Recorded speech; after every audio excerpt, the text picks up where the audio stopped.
Guillermo de Ockham, 1298-1349. En la obra de Guillermo de Ockham podemos encontrar tres grandes periodos. Uno inicial en Oxford, donde se dedica principalmente a la filosofía y teología. Luego en Aviñón, donde le interesan principalmente entrar en polémicas tanto religiosas como políticas, y un último en Múnich, centrado más bien ya en las polémicas religiosas.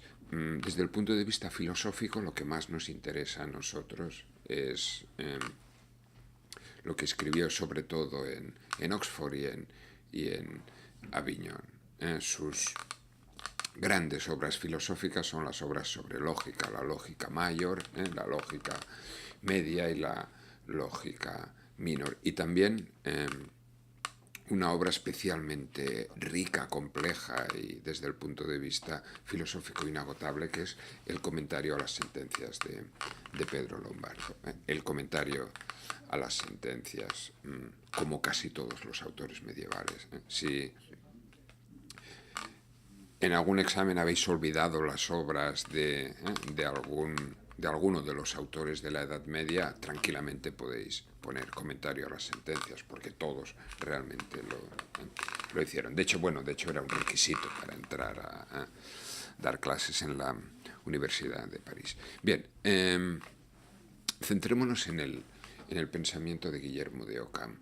Él, siguiendo la tradición franciscana, era franciscano, considera esencial defender la libertad y la omnipotencia divina. Es el punto crucial de su pensamiento. A él le parece que tanto la escolástica musulmana como la escolástica cristiana, en su intento por construir una metafísica que alcance racionalmente a conocer algo sobre Dios o explicar algo sobre Dios y la creación, lo que ha hecho es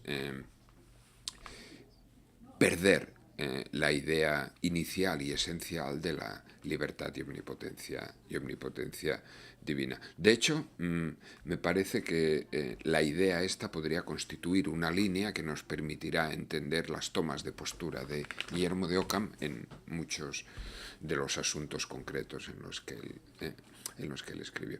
¿Qué quiere decir que Dios es libre y omnipotente? Pues quiere decir que puede hacer lo que quiera. Para Guillermo de Ockham quiere decir que su actuación no está limitada absolutamente por nada. No hay ningún estamento previo a su actuación. Es decir, él no se somete a nada. ¿Y qué quiere decir esto, que no se someta a nada? Pues fijémonos, serán los grandes temas de Guillermo de Ockham. Quiere decir que no hay una ley eterna, natural, previa a las decisiones de Dios. ¿Por qué? Porque si hubiera una ley que es eterna y natural, de alguna manera esta ley, según Guillermo de Ockham, se impondría a Dios. Dios no podría hacer lo que quisiera, sino que debería someterse a esa ley. Y esto lo aplica tanto a nivel de la ley natural como a nivel de la ley moral. A nivel de la ley moral es un tema claro.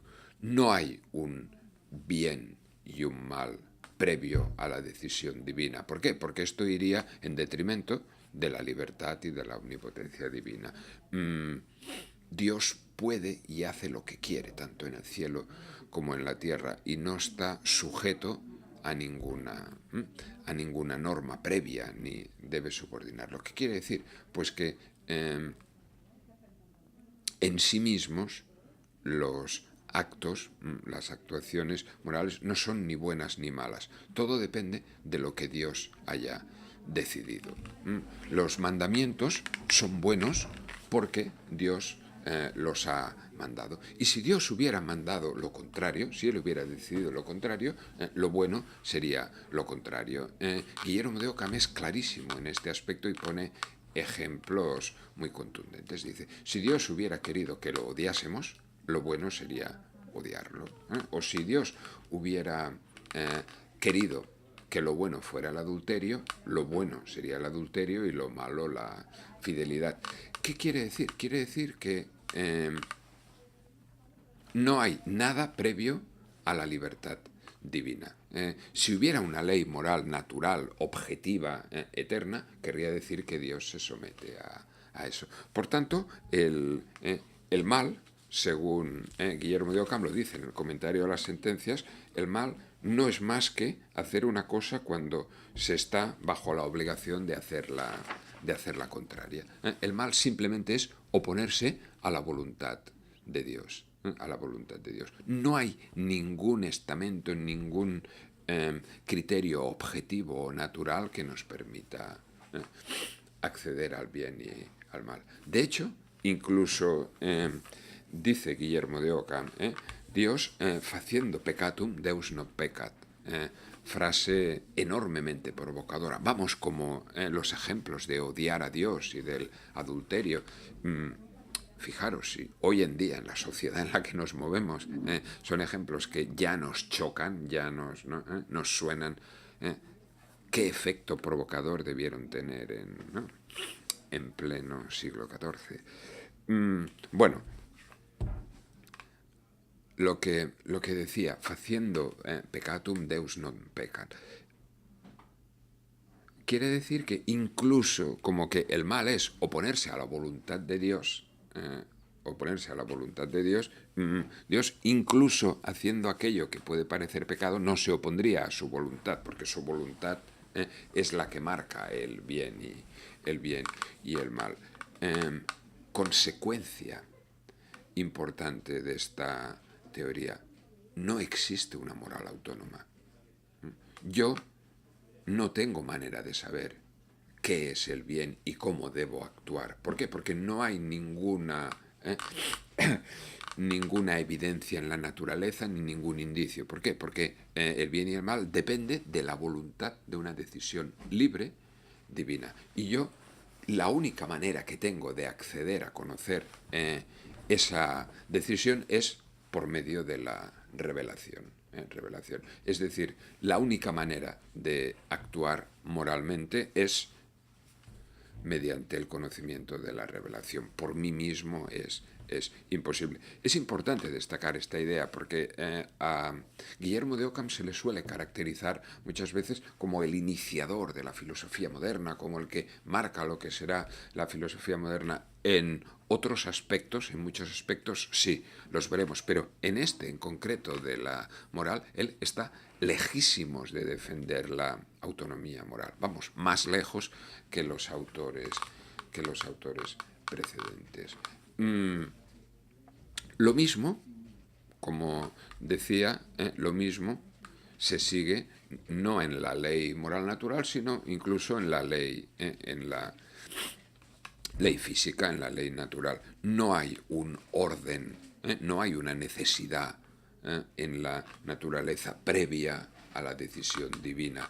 Eso querría decir que Dios no es libre y que Dios no es omnipotente. Por tanto, en el estudio de la ciencia no se intenta, según Guillermo de Ockham, descubrir esas leyes intrínsecas a la naturaleza, sino que simplemente lo que se hace es, a base de las intuiciones sensibles, a partir de las intuiciones de los particulares y aplicando la lógica, establecer una serie de proposiciones y de razonamientos que no se intentan extrapolar al pie de la letra a la realidad, sino que son nuestra manera de conocer la naturaleza.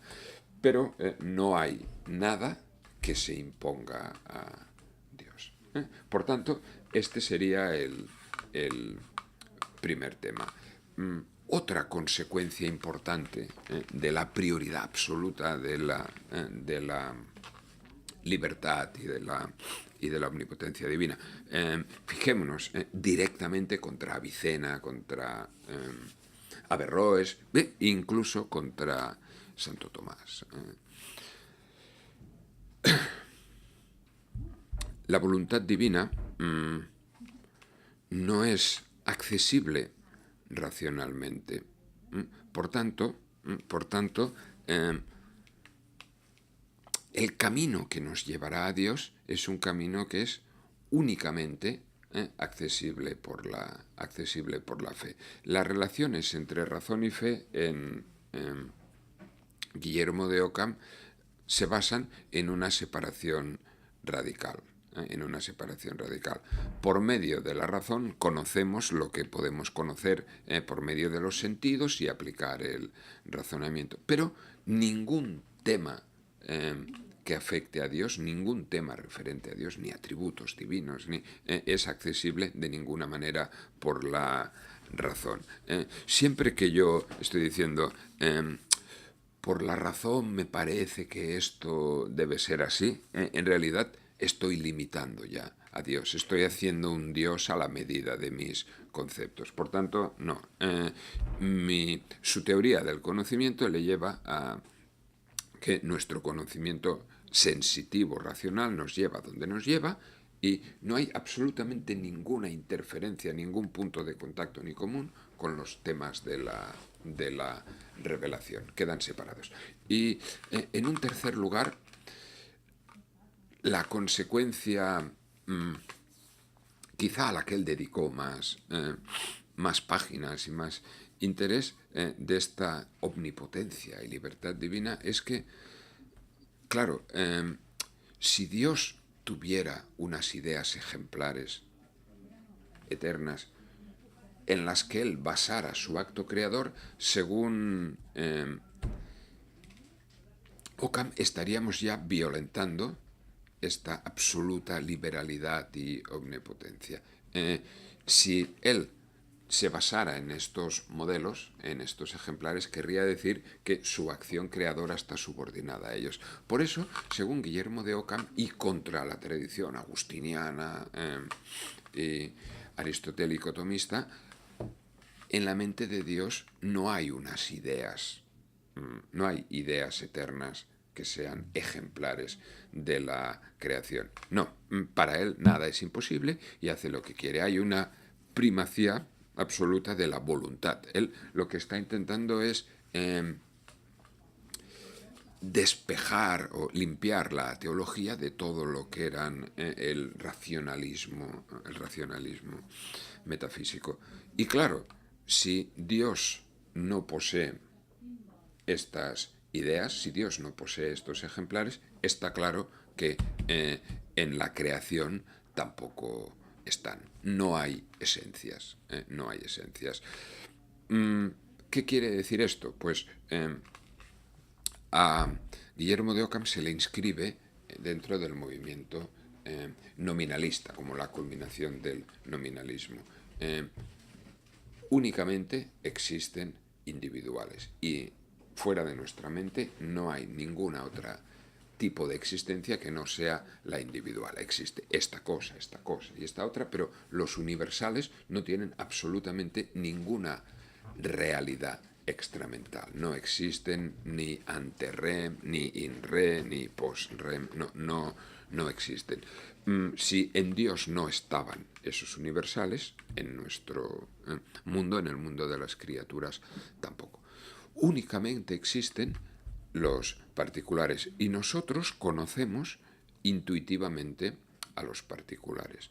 Yo veo una cosa y tengo la imagen de esa cosa que he conocido. Es un conocimiento inmediato, directo de aquello que está presente. Y la imagen que tengo es particular, se corresponde con ese objeto. ¿De dónde vienen los universales? Pues, según Ockham, son consecuencia de nuestra imperfección cognoscitiva, de nuestra limitación. Cuando percibo otra cosa semejante a la que he visto antes, me hago otra imagen. Por ejemplo, veo una pantalla del ordenador y me hago la imagen. Luego veo otra, me hago la imagen. Veo 3, veo 500 y me hago 500. Entonces, nosotros no tenemos una capacidad como para controlar infinitas imágenes de infinitas percepciones que hemos tenido. Entonces lo que hacemos es asociar aquellas que son semejantes, y a partir de muchas percepciones de los sentidos que son parecidas, nos hacemos una imagen. Pero esto es por incapacidad nuestra. Es fruto de nuestra imperfección, porque la percepción es muy clara, el individual es nítido y claro, y en cambio la imagen, a medida que se va haciendo universal, se va haciendo menos clara, más confusa. De hecho, Guillermo de Ockham dice claramente que Dios, en su entendimiento infinito, no necesita este artilugio. Él posee imágenes de cada particular. Él, por tanto, tiene un conocimiento perfecto. Por tanto, la universalidad se refiere solo a nuestra manera de conocer. Está solo en nuestra alma. De hecho, él lo que dice es que la universalidad es un signo. O sea, es nuestra manera de significar las cosas, en nuestra manera. Lo traslada al tema de los universales al campo lingüístico. Nosotros utilizamos un signo, que es el universal, para referirnos a toda una serie de particulares. Pero claro, ese signo es simplemente como una convención. Bueno, hay signos naturales, signos convencionales, pero está claro que simboliza esa realidad. La sustituye en nuestro lenguaje. No existe ningún otro sitio más que en nuestro lenguaje. Yo, para referirme a todos aquellos individuales que no puedo pensar particularmente, utilizo este signo.